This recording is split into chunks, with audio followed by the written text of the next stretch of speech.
Hello guys, അങ്ങനെ നമ്മൾ നരിവേട്ട കണ്ടുവന്നിരിക്കുകയാണ്. അങ്ങനെ അടിപൊളി ഒരു സിനിമ 2025 തന്നെ ഒരു കിടിലൻ മൂവിയായ ടോവിനോൻ്റെ നരിവേട്ട സിനിമ. മിന്നലോള അടിപൊളി വൈറലായ ഒരു ട്രെൻഡിങ് മ്യൂസിക്, അതിന് കൂടുതൽ വേടൻ്റെ ഒരു റാപ്പ് മെലഡി, ഒരു വെറൈറ്റി സോങ്, അവരെ ആ കാസ്റ്റിനെ എടുത്ത് കാണിക്കുന്ന ഒരു സൂചികപരമായുള്ള കുറേ കാര്യങ്ങൾ, എന്താ മുത്തങ്ങ കലാപം, അതിനെപ്പറ്റി ഫുള്ളൊരു റിവ്യൂ ആയിട്ട് ചെയ്തിരിക്കുന്ന സിനിമ. ഫസ്റ്റ് ഹാഫ് കുറച്ച് ഒരു ലാഗ് കാര്യങ്ങളുണ്ടെങ്കിലും സെക്കൻഡ് ഹാഫ് ഫുൾ ഇമോഷൻസ്, അവരെ ഒരു വെറൈറ്റി കണ്ടൻ്റായിട്ട് നിറഞ്ഞിരിക്കുകയാണ് സെക്കൻഡ് ഹാഫ് മൊത്തം. ഗൈസ്, മുത്തങ്ങ കലാപത്തിൻ്റെ ഫുൾ ഒരു നമുക്ക് എന്തോ ഒരു ഇത് തോന്നും, ഫീൽ തോന്നും. കാരണം കലാപം അത്രയും ഒരു നീണ്ടിക്കുന്ന സമയത്ത് 2002-2001 സമയത്താണ് തോന്നുന്നു. ആ സമയത്ത് ഫുള്ളൊരു ക്രിയേറ്റീവ് അവർ ഈ മൂവിയിൽ കൊണ്ടുവന്നു.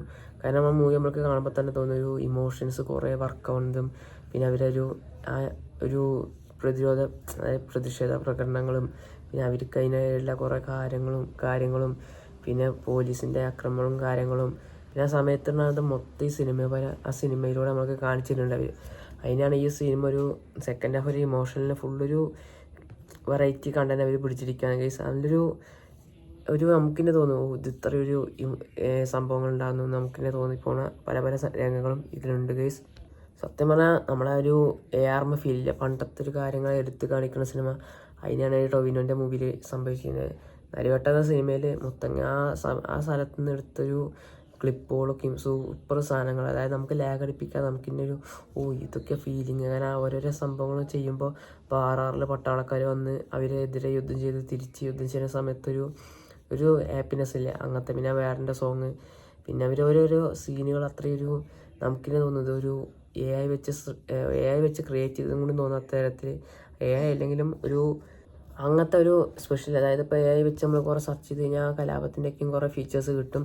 അതിലൊക്കെയും ടൈപ്പ് ചെയ്ത് വെച്ചെന്ന പോലെ തന്നെ ഒരു വീഡിയോ ആയിട്ട് ഇത് കൊണ്ടുപോകുക പറഞ്ഞാൽ കുറച്ച് പണിയുള്ള കേസാണ്. കാരണം അത്രയും ഓരോരോ രംഗങ്ങൾ ചിത്രീകരിക്കാൻ അത്ര സമയം എടുത്ത് കാണും. പക്ഷേ ആ മൂവി നമ്മൾക്ക് കണ്ടു തോന്നുമ്പോൾ നമുക്കൊരു ഫീലിംഗ് വരും. കാരണം അതാണ് ആ ക്രിയേറ്റേഴ്സിൻ്റെ വർക്ക്.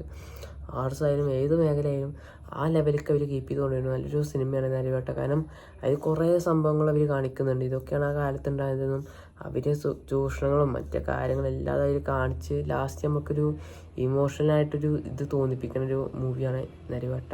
കാരണം നരിവേട്ട സിനിമയിൽ ഫസ്റ്റ് തുടങ്ങുമ്പോൾ കുറേ ഒരു ഹാപ്പിനെസ്, മറ്റേ ഒരു വെറൈറ്റി രംഗങ്ങളുണ്ടെങ്കിലും ലാസ്റ്റ് എത്തുമ്പോൾ നമ്മൾ ഇമോഷൻസ് ആവുന്ന എല്ലാവരും ഇമോഷണൽ ആവും. ഗൈസ്, അത്രയും ഒരു ഇതുണ്ട് അതിൽ.